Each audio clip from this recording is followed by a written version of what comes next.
So hi everyone, welcome to this webinar. Good to see you. Wish it could be face to face, but there you go. So we're going to be talking a little bit about creativity today, and as you know, this is the second part of a series of two that we've been running with the IGD around unlocking creativity. Especially applied to the situation that we're all in right now. And I just thought I'd start off by way of introduction by talking a little bit about myself very quickly, not a lot, just in terms of what I do and why I might be qualified to talk to you about creativity. I spent my formulative career for 25 or 30 years working in the field of marketing and advertising as a creative director, and for the last 5 or 6 years I've been working as a consultant, and I'm a creativity consultant, and I work with lots of brands around things like capability training. That's easy for me to say.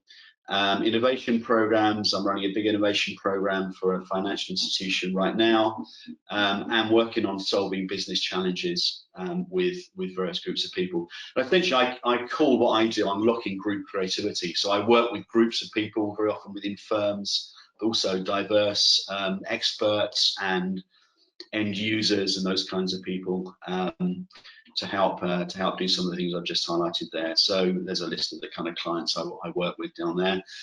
Just if you need a little bit of kind of credibility, if you like, in terms of what I'm about to tell you. And you know, what I'm about to tell you is not just my opinion. Some of it's from my own experience, stuff I've seen and learned and done throughout the years of my career. But also stuff that I've read about, some of it recently, some of it not so recently, expert opinion, and insights, you know, from the world out there of commentary around creativity. So I'm going to share some of those things with you, and I'm going to answer your questions. If you have questions, really like you to ask questions. And by all means, as this is a recording, then you know, post your questions to the IGD or to myself. I'll give you some details at the end. I'm always happy to engage with you on this. And you know, it'll be harder, but it'll be after this recording. But of course, if you have any questions or comments, then we'd love to hear about them. And what we'd also like you to do is think about how you might apply some of the principles we're going to talk to your own situations. And you know, I put quite similar there because I'm guessing we're all in similar situations at the moment in terms of the way we're having to kind of work remotely, and all those strange things that are happening to us right now. Less about that, I think, because we hear too much about that stuff. But what I thought was interesting about this kind of world that we're in from a kind of creativity point of view is the amount of kind of commentary out there around creativity, and the fact that this sort of this kind of, I was going to say quiet time, because I know we're not quiet. Everyone I speak to, the clients I speak to, and all those people seem to be spending all their days on, you know, Teams or Zoom or whatever. And I'm suffering from a bit of that myself. My diary's full of, you know, Teams meetings and those kind of things. So I know it's not all quiet time. It might be for some of us more than others. Some of us might be furloughed still and all of that stuff. But what's interesting, I think, in terms of the commentary around this is that there's a lot of talk about, you know, this is an opportunity to tap into creativity, because that's easy if you're a cellist like this person here that the FT had an article about, which talked this idea that this sort of slower pace of life, if only, and the fact that boredom, actually, we talked a little bit about this last time, and this fact of, you know, your mind has an opportunity to wander can lead to more creativity. And I think that's really interesting. I also think it's interesting how the kind of media, the broader, you know, broadcasting providers have picked up on this stuff. I mean, one of my favorite human beings right now is a guy called Grayson Perry, who I'm sure you've all heard of. He's an artist, a real artist that does art for a living. And whilst this isn't really the kind of creativity we're talking about, this show, if you've not seen it, it's just finished, actually. I think 6 or 7 episodes in the series. Grayson's Art Club is terrific. I mean, it talks to creativity in terms of, you know, well, art and craft and expressing your creativity through art, but it's also incredibly sort of empathetic with the situation we're in. It's a wonderful show. And I think, again, that speaks to this idea that, you know, when we have some time on our hands, or at least maybe, you know, we have the time that we would have spent walking corridors or talking to people, you know, perhaps it's an opportunity to be creative in those times. Anyway, have a read, have a look around those things, and if you're at a loose end, time well spent would be checking out the Grayson's Art Club on Channel 4. It's terrific. So, and again, I talked to this slide last time, which was around the fact that I read some research quite recently about creativity from a kind of neuroscience perspective, and these cognitive neuroscientists did a test in 2018 around how creativity can kind of boost your mood. And the findings were, I guess, well, I was going to say not surprisingly, perhaps surprisingly for some, you know, creativity can make you feel good. And I think what's interesting about that is that, you know, being creative gives you a buzz, and you probably all experienced it actually. You know, have a think about that after this. You know, when you've been creative in your, you know, in your job or in your, you know, in your life outside of work, how did that feel? Did it feel exciting and you know, empowering and put you in a good mood? And the kind of flip side of that, I guess, is that, and that also came out of this research, is that not only, you know, does creativity or can creativity make you feel good, you know, you kind of need to be in a good frame of mind to be creative. You need to, you know, you need to allow your mind to wander. You know, a pressured environment isn't always a great environment to be creative in. And I'm sure, again, we've all experienced those times. I certainly have in my career in marketing, in terms of the sort of pressure to come up with the next big idea and all those things. And I think, you know, in the world that I was in, you would find tricks and ways of working to kind of get over that. Anyway, that's an interesting perspective, I think, in terms of that creativity. And as I said, you know, I'm interested, you know, have a think about, have you experienced that? And also, is this an opportunity for these times, in terms of, you know, we need to feel good. You know, the more things we can find to make us feel good at the moment, the better. And perhaps being creative or tapping into our own creativity is one of those. So, what does creativity involve? And again, I talked to this last time, but it's important, I think, if you didn't see the last one, to think about this, because I think this is key in terms of understanding what creativity is about. And you know, I could spend all day talking to you about Edward de Bono and his theory of lateral thinking, all that stuff, because it's a wonderful, interesting world. But he said, Edward de Bono said, and if you don't know who he is, look him up, because he's another one of my favorite human beings. I don't think he's alive anymore, actually. But if you were around, you know, if I asked this question back in the 70s or 80s or 90s even, you would have heard of him. Less people have nowadays, but he's a creativity guru, and he said creativity involves breaking out of established patterns in order to look at things in a different way. And I wonder if that resonates with you, and that, you know, that the stuff we're going to talk about actually is about breaking out. And you might have your own examples of times when you felt at your most creative, for example, when you felt you've broken out and you've not followed the path of least resistance, for example. And it's worth saying, by the way, without sounding kind of patronizing, is that we all have the ability to be creative. Of course we do. We couldn't do the simple, or face the simple challenges we have to face every day without some kind of creativity, you know, creative approach to problem solving, if you like. You know, so whether we're talking about, you know, the everyday sort of problem solving things we have to do, because that's being creative, solving problems is what creativity is about. Or whether that's about, you know, being challenged to come up with the next big idea at work, or whatever it is, you know, we all have that ability. It's really about how we tap into it and how we use it.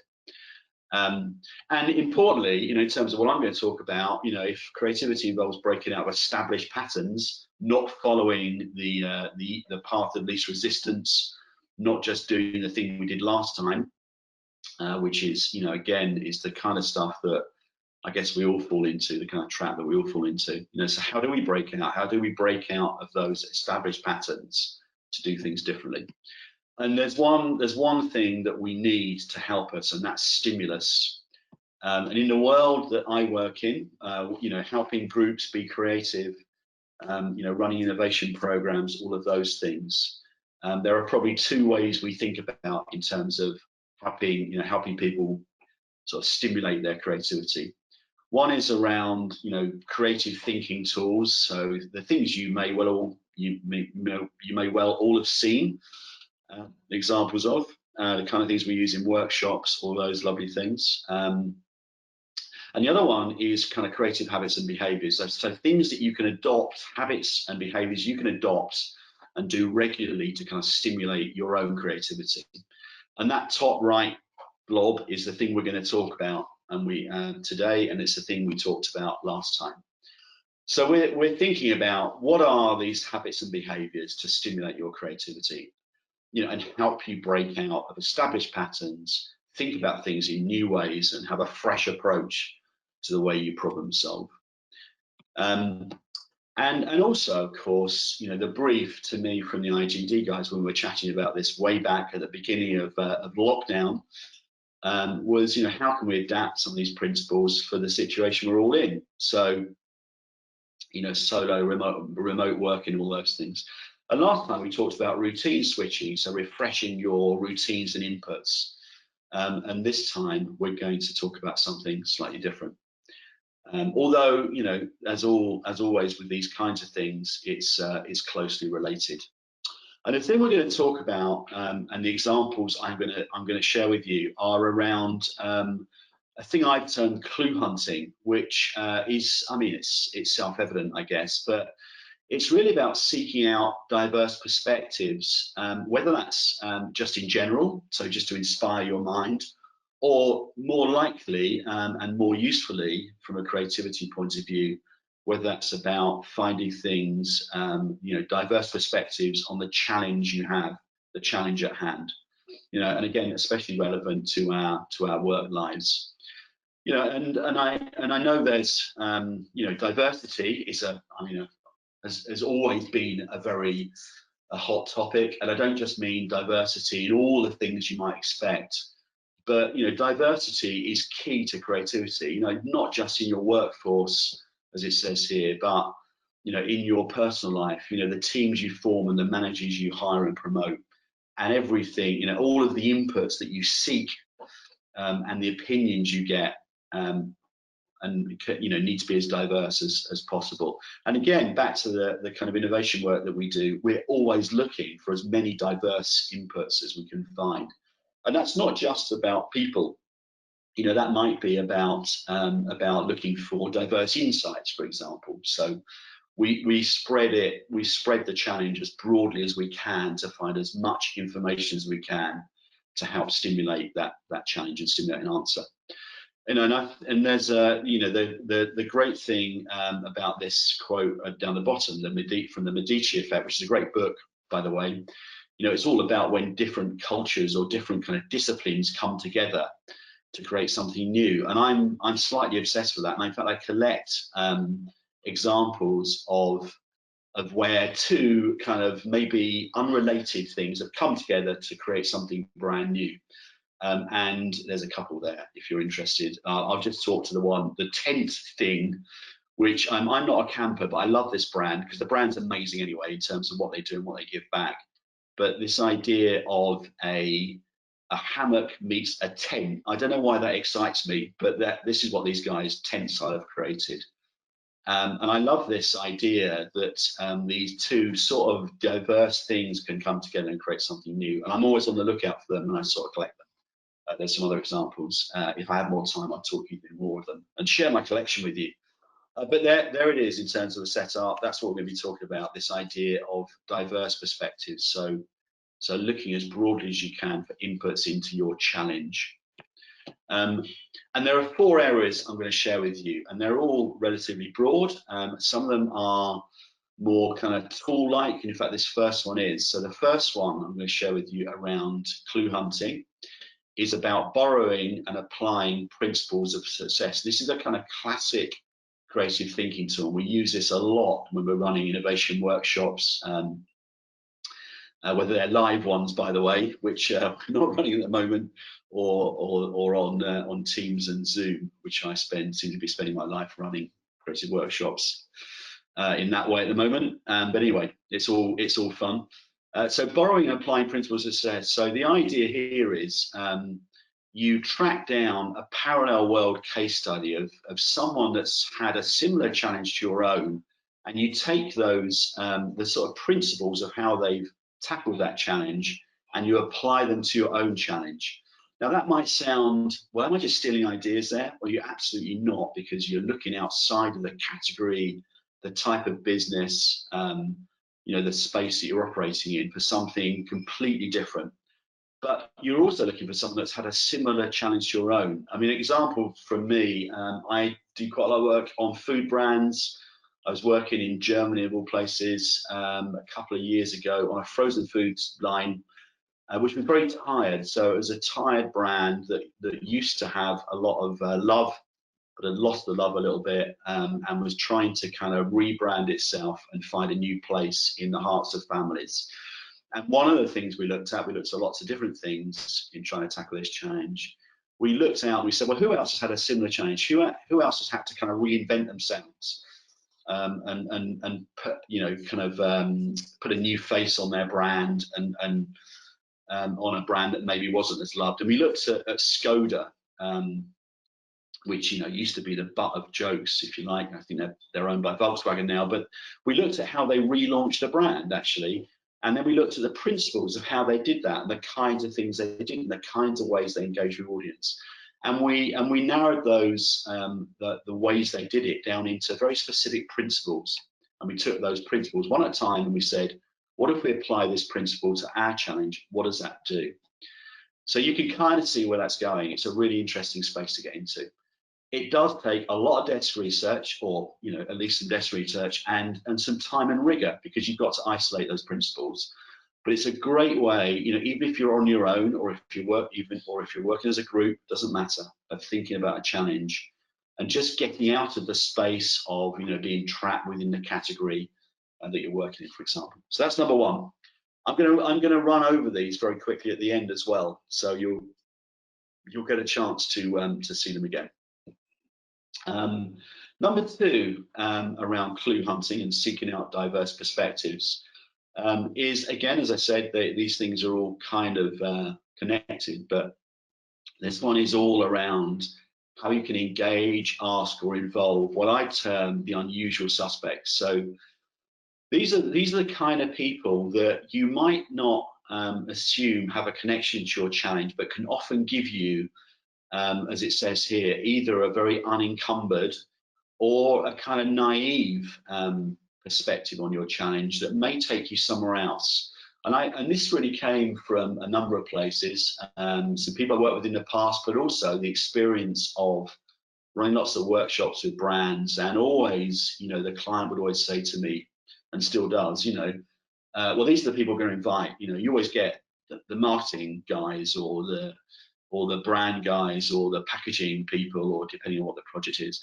And what we would always say is, well, who else? Who has a kind of unusual relationship that might be able to give us something different? So is you know, it's not going to come along with the usual stuff.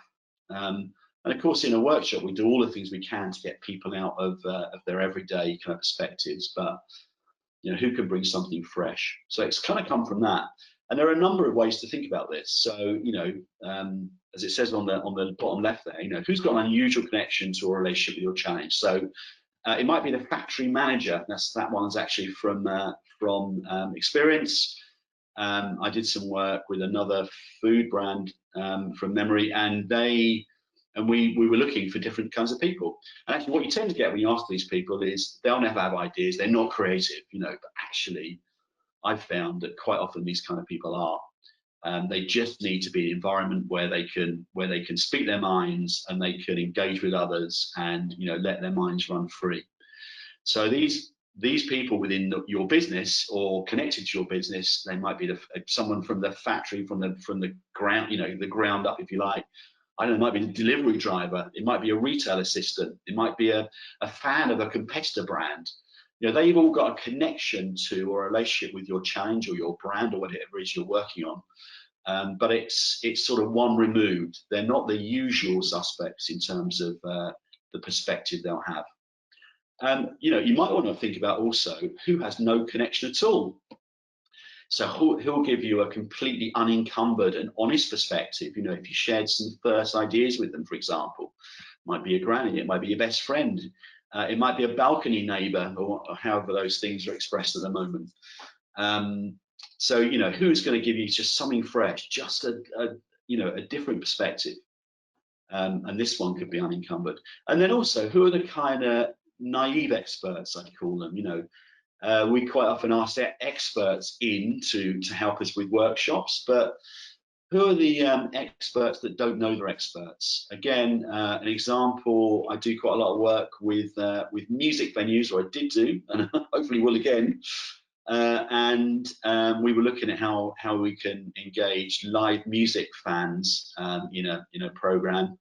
And actually, this might sound obvious, but rather than just talk to I don't know, experts in group behaviors or something, we actually asked a super fan. We found a super fan for a particular group, and this person follows this band around the world. Actually, tries to go to all their concerts, like a hyper kind of sports fan, if you like.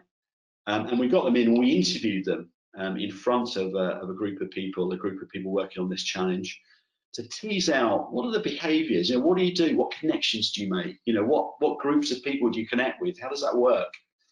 Again, that might sound obvious, but it's a different perspective to the one we might usually go to when we're looking for for an opinion or a perspective on our challenge. So seeking out the diverse perspectives, thinking about unusual suspects. So number three, I would say, again, this is kind of connected as they all are, but this is something around design thinking, which some of you may well have heard of. I'm sure you have. It's I was going to say it's the flavor of the moment, but it's the flavor of the last sort of 5 or 6 years, I guess, in terms of the world of innovation. And it's certainly a sort of base level program that I use when I'm working on innovation. I'm working on something at the moment where I'm actually at the defined stage of this way of thinking about challenges. I won't get into this now, but the first stage of design thinking, which essentially is just a program for thinking about innovation and approaching innovation, and approaching, generating fresh ideas. The first stage is about empathizing with your end user, with your audience. And again, that might sound bloody obvious in terms of, I'm sure we're all used to seeing lots of research, for example. But actually, the trick with this is, within design thinking, is the innovators themselves, for example, myself or the team I'm working with, they spend time getting to know, getting under the skin of the end user themselves. So it's it's about quality time spent with the end user, and getting to know them, getting to empathize with them. And again, it might sound obvious, but it's a really good habit to get into, even if it's just doing it with people that you know, or people that look a bit like the end user that you know. If you don't want to get into recruitment and all of that stuff, make some phone calls. It's a great way of really trying to think about the end user and developing some empathy with them and understanding of what their needs are, what their hopes and desires are. And I'll just reiterate, it's not just about research. We're all used to reading lots of research, but it's something that sits alongside that. It's about getting to know them. And also, by the way, throughout the process, it's about testing, it's about creating with them as well, but testing and refining ideas with them. How could you connect with them virtually right now? It might just be a phone call. I would say nothing beats the first-hand experience of doing that. and it doesn't need to color your whole project, but it absolutely gives you an insight into their world. And it's much better and much more exciting and interesting than just reading some research. So number 3, get some empathy, dig in and find a way of connecting with your end user or customer or consumer, whatever you call them in your world. And number 4, the last one I'm going to talk about in terms of seeking out diverse perspectives is really about thinking about, you know, seeking these things out and clue hunting, if you like, as a kind of habitual activity. So there are lots of tools and methods we can use, and you know, there's some examples there across the first 3. But one of the things, is there a way of sort of forcing yourself to get into a habit? And I think this is a really good way.